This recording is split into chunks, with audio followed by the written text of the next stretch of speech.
Welcome to Medical Minutes here on Time Warner Cable DMG TV2. Today's edition, we will be celebrating 30 years of hospice in Tuscarawas County. The names have changed many times, and we are now Community Hospice. We are in the Community Hospice House in New Philadelphia.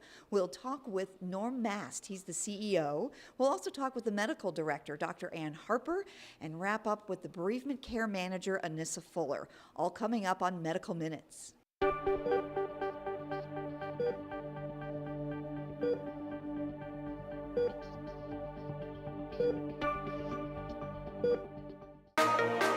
I think the hands-on aspect is going to give you an opportunity to explore, find out what you're good at, what you like, and you're not going to have mountains of debt.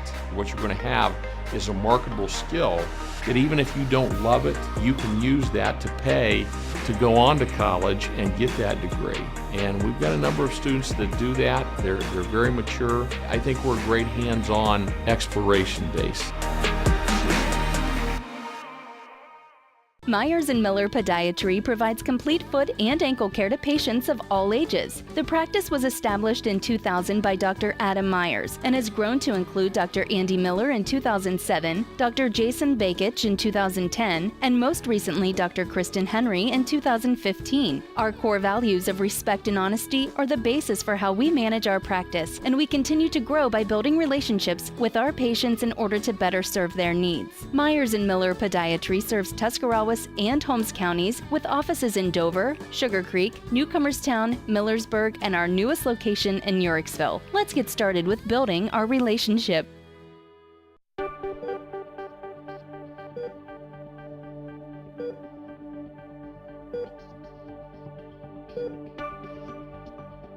Welcome to Medical Minutes here on DMG TV2. I'm Jennifer Clark, and we are at the Community Hospice House in New Philadelphia with CEO Norm Mast, and we are celebrating hospice 30th anniversary here in Tuscarawas County. Norm sure has come a long way. We have, yes. Actually, 30 years ago, just about now, they were starting to form the hospice organization, doing what they needed to do, getting a board, doing all those kind of things, and actually we're functioning out of a closet in Union Hospital that they gave us. They converted it. It wasn't really a closet. It was a closet they converted into an office for us. Yeah, but it was still a closet. It was a closet, yeah. Well, that's essentially what it was. But we were happy to have that back then. 30 years ago, we didn't have the 150-some staff members. We didn't have all this stuff going on. So it worked for us very well.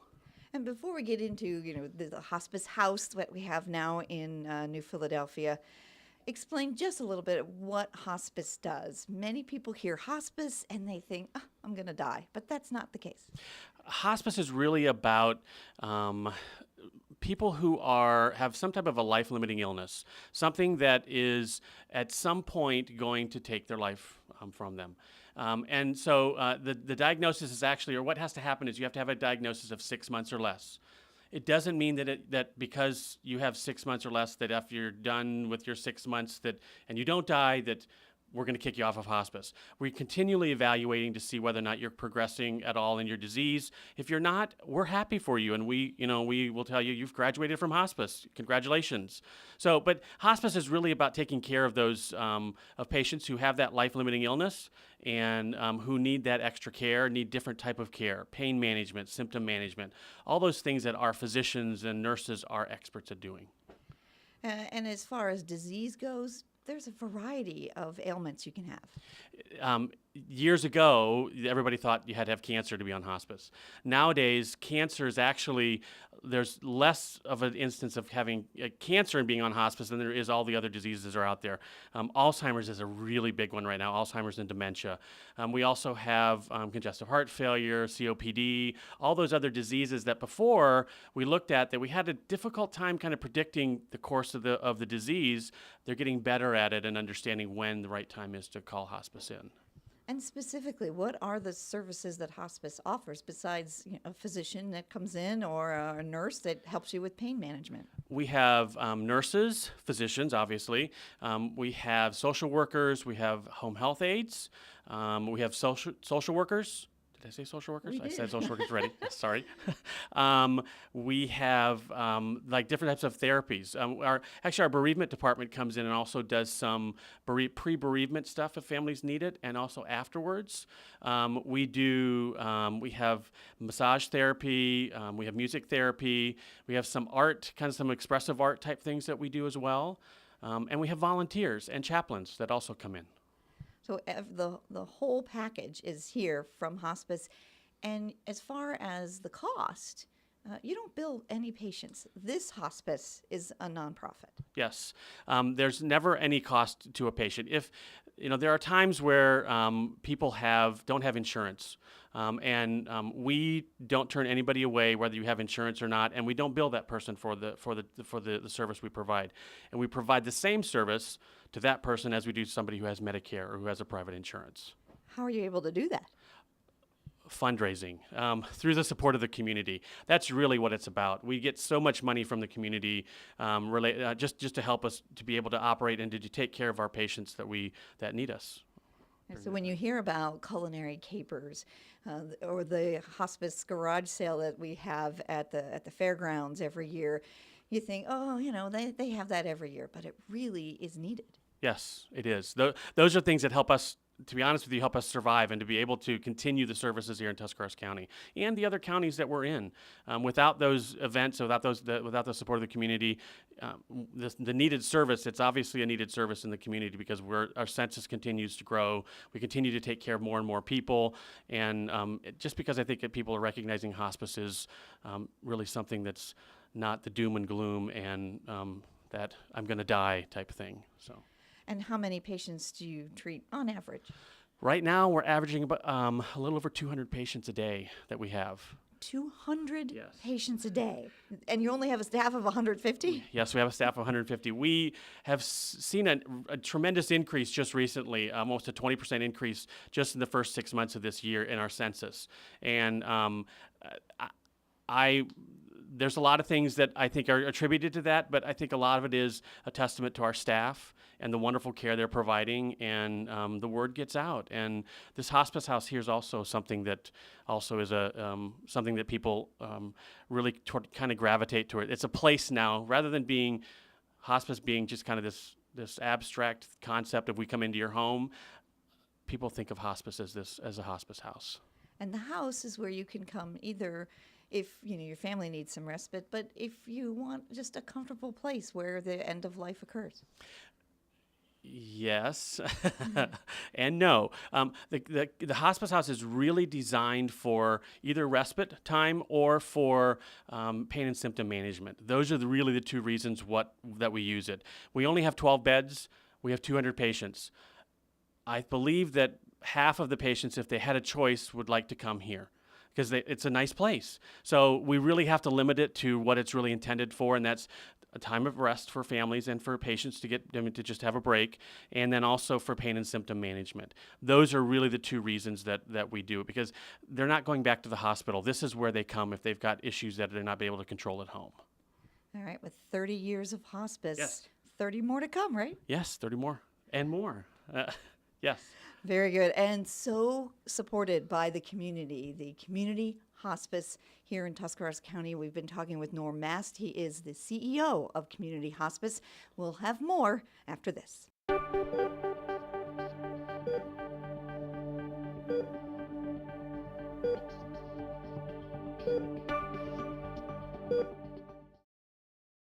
Hi, I'm Elaine Miller with Naturally Green Cleaning Service. My company serves both commercial and residential clients. We do general cleaning, spring and fall, empty homes to get them move-in ready, and final cleans for new construction. We use eco-friendly cleaning products that leave your home or office fresh, clean, and safe for you, your family, pets, or coworkers. Our focus at Naturally Green is to provide excellent customer service paired with outstanding work to build a relationship of trust with you, our clients. Having served the area 4+ years, we have had many referrals and testimonials that you can access on our website at www.naturallygreencs.com. Our work sells itself, therefore we have never had any contracts even with our largest commercial accounts. Call us today for your free quote and see what makes our company stand out. WJER and TV2 would like to introduce you to a new website, WJERTV2.com, where you can watch exciting high school football, soccer, and volleyball replays from TV2 Sports on your home computer, smartphone, or tablet. Also watch the latest episodes of TV2's original programming, Sports Talk, The Garden Girl, The Not So Shy Chef, Off the Record, and Medical Minutes, as well as catch up on local community news and search for local businesses. So make sure to check out the new WJERTV2.com community website where everything's local.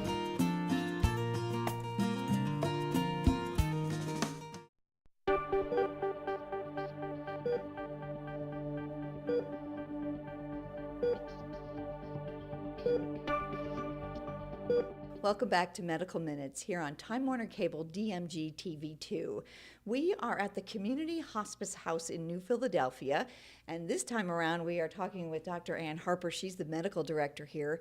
It is the 30th anniversary of hospice in Tuscarawas County, and as you have seen before, as we were talking with Norm Mass, the CEO, it started out in a closet in Union Hospital, and now we're in this beautiful hospice house.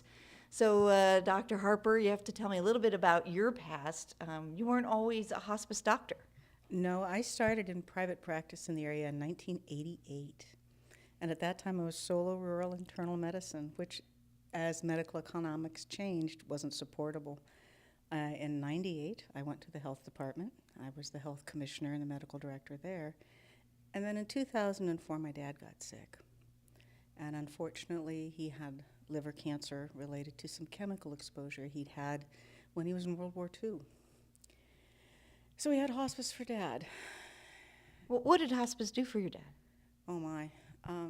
Yeah, big long list, isn't it? My dad was a farmer's farmer. He was a school teacher, guidance counselor, and he knew what he wanted in life, and he knew, after having been through a lot of tragedy, what he didn't want. And when he found out he had the cancer, he said, okay, I'm going home. I'm going back to my farm. I'm going to be with my family. Just keep me there and keep me comfortable. My older sister's a nurse, and she knows how to do all that stuff. You know, she's a good nurse. She's got it all covered. I'm not a nurse. My nurses will tell you she doesn't have any nursing skills.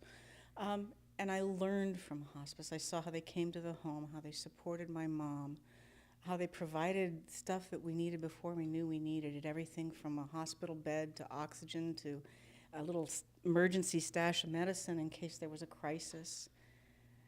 And I also saw that there was a way to practice what I considered to be real medicine. As business and insurance companies have taken over medicine, patients are viewed as commodities, and you're not a doctor, you're a provider, and relationships don't matter, and I can't practice that way. Hospice allows me to spend time with people talking about what matters to them. It allows me to recognize and honor the value, the absolute intrinsic value in every human life. I don't really focus on the fact that people are dying. I focus on the fact that they're living and that they matter and that every minute they have matters and they deserve to be comfortable. So as the medical director, you have one-on-one talks with these patients. What can you do for them? Well, my job is really two-part. Hospice is the science of having individuals understand their choices and managing symptoms. We don't worry about the disease.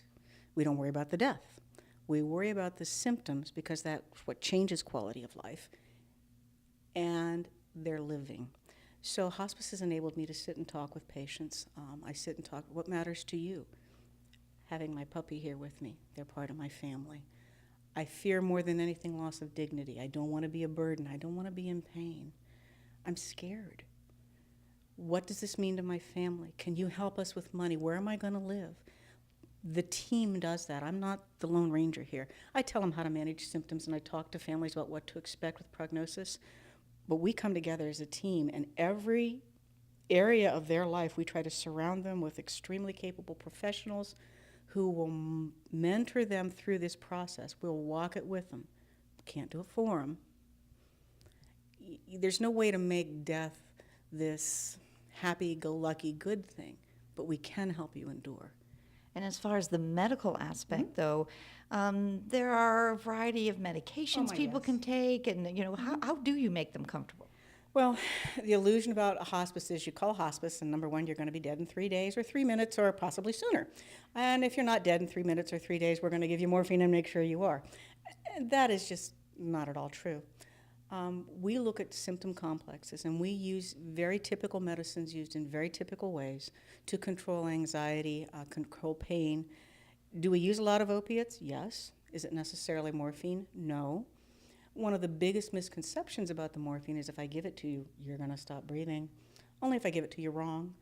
We start at very, very low doses, like a single Vicodin, and we use it not only for pain, but many people at the end of life have shortness of breath. And it does something kind of cool. It recruits dead space ventilation, and all that means is it makes your lungs work about 10 to 15% more capacity. And if you're already at low capacity, that can make a big difference, really can.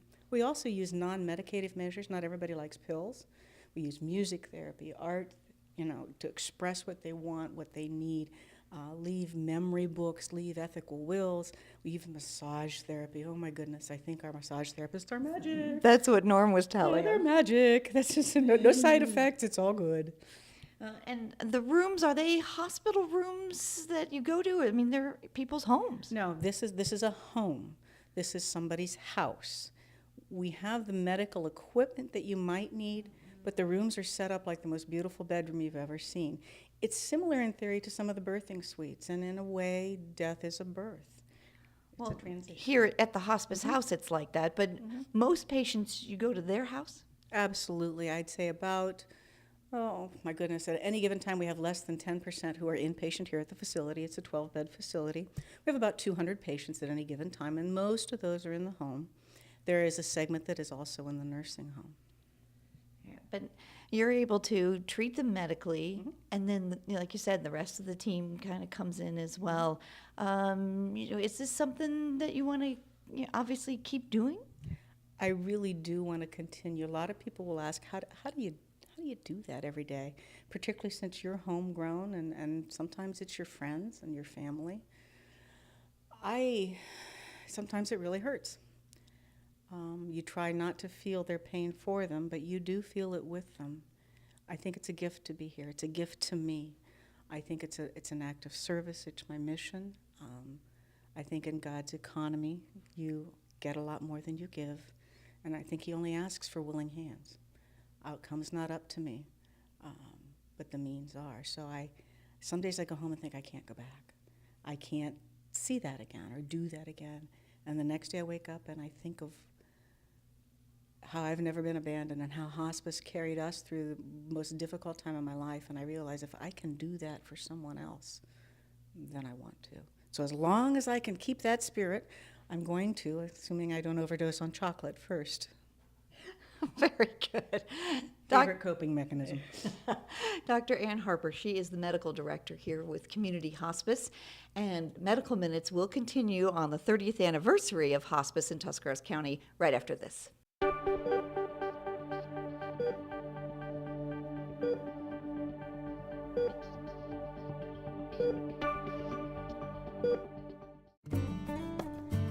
Hi, this is Heather, the Garden Girl, and I am so excited to be able to announce to you guys, the viewers, that I have now opened the Garden Girl shop. Well, where are you going to find me at? It's real easy. I'm located at 1881 7 Mile Drive, tucked in behind the Point Cafe. So come visit me Wednesday through Fridays from 10 to 6, Saturdays from 10 to 4, Sundays from 11 to 3. However, if you see the big garage door up, that means I'm here and you are always more than welcome to stop in. Also, don't forget my priority is educating you guys, so stay tuned for all my make and take workshops where you can come in, learn, get your hands dirty, and head home with your very own projects. Can't wait to see you.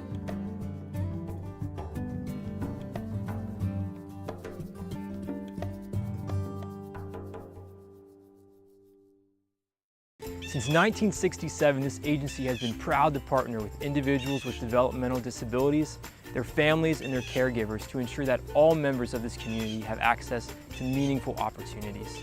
Here at Tusk BDD, we trace our roots back to the Starlight Movement, where Ruth Carlson and other concerned community members rallied together to provide increased opportunities for individuals with developmental disabilities. Due to their advocacy efforts, we have the extensive support system in Tuscarawas County that we know and love today. From our Starlight School to the community integration programs, adult day services, and early intervention, today Tusk BDD is serving over 500 children and adults with developmental disabilities here in Tuscarawas County. To learn more about the agency and some of the changes going forward, please do not hesitate to contact us. You can reach the county board at 330-308-7173 or visit us online at www.tuskbdd.org or find us on Facebook or Twitter.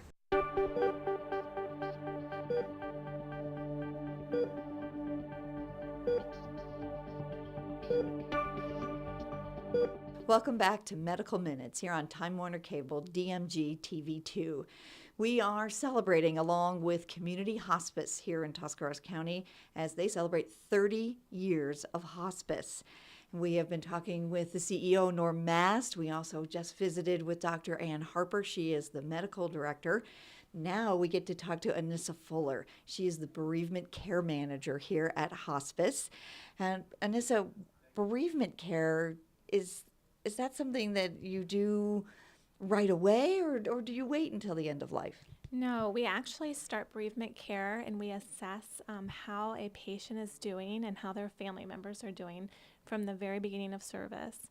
So we're looking at risk factors, we're looking at what they're going through, and we're offering the support and care for the patient and the entire family and our staff and volunteers as well. So when I think of bereavement, I think of funeral services and things that need to be taken care of that way, but there's also their mental health. Yes, absolutely. And that's what we focus on. We have individual counseling, we have support groups, we have memorial programs, we have social activities that people can participate in, and we have butterfly services where we meet behind closed doors with staff and give them special moments to be able to reflect upon the difficulty that they might have had and missing a person that they worked with. How do you prepare families for the inevitable? Well, there's lots of ways. Education is a big part of that. Sharing with them what to expect, sharing with them what to expect with the dying process, what to expect with grief, and also the resources available to them. And most people take advantage of all those services? Well, that's interesting. Not so much. Statistically, they say about 1 in 10 people will take advantage, and we find that statistic to be fairly true and accurate in our own work. It doesn't sound like enough that more people should take advantage. 1 in 10. Well, a lot of people have a great support system and have limited risk factors and do very well on their own because grief and grieving is normal. And it is a normal part of life, and so a lot of people do okay. And for others that maybe don't think they're doing okay, we just help them understand what's normal and that what they're going through is normal as well. And everybody is different. I mean, grief is individual, isn't it? Absolutely. Grief is very unique. It's very individual, and that's part of the education that we provide so that people understand that we throw out the roadmap sometimes.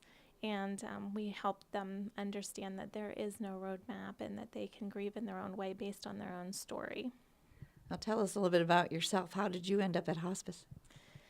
Well, I ended up at hospice about 5 years ago. I was working in the mental health field, and I was specializing in trauma and grief.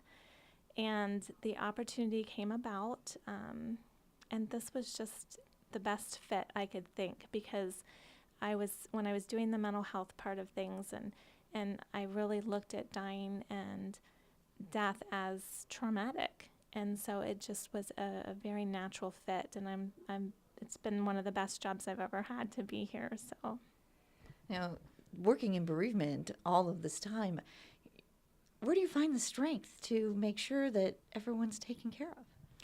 That's a great question. I would say when I first came here, I had done a lot of trauma and grief work already, but not on the level that I started doing it here.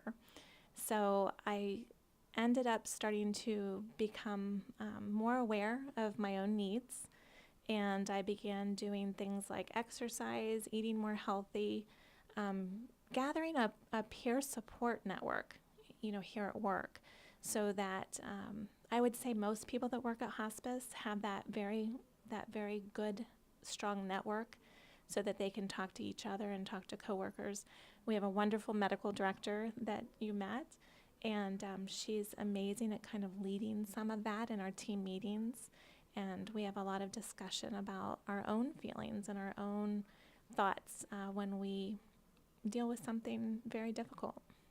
So hospice has been around here in Tuscarawas County 30 years. Did you see that need continuing? Absolutely. I see that need growing as people become more aware of the support available to them with death and dying issues. I think that it's something that they want to take advantage of.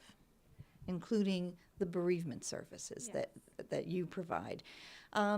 I guess I'm just looking for something a little more specific. I mean, do you hold their hand? Do you I know you said there's group therapies, there's all kinds of things. What, I guess, is your favorite? The patient contact is definitely my favorite. The client contact and being able to sit down with somebody, explain to them the risks and the benefits of counseling and support. And the risk is that you feel and that you become more aware of some of the things that you're going through, and that's scary for people. The benefit is that once you are able to share those feelings, it's kind of a release of a burden. And once you recognize that what you're going through is normal, there's a benefit to that as well. So a lot of people, what they don't realize is that even though I'm there as a support person, they're doing all the hard work, and I'm just there as their cheerleader. I'm just there as somebody who's supporting them, whether they're doing well or doing poorly. Both patients and family members. Both patients and family members. So much going on here at Community Hospice in New Philadelphia. We've been talking with Anissa Fuller. She is the bereavement care manager here, and we are marking the 30th anniversary of hospice in Tuscarawas County, now referred to as Community Hospice. And we are in the hospice house, which really culminates 30 years of hard work and service throughout the area. Thanks for joining us here on Medical Minutes.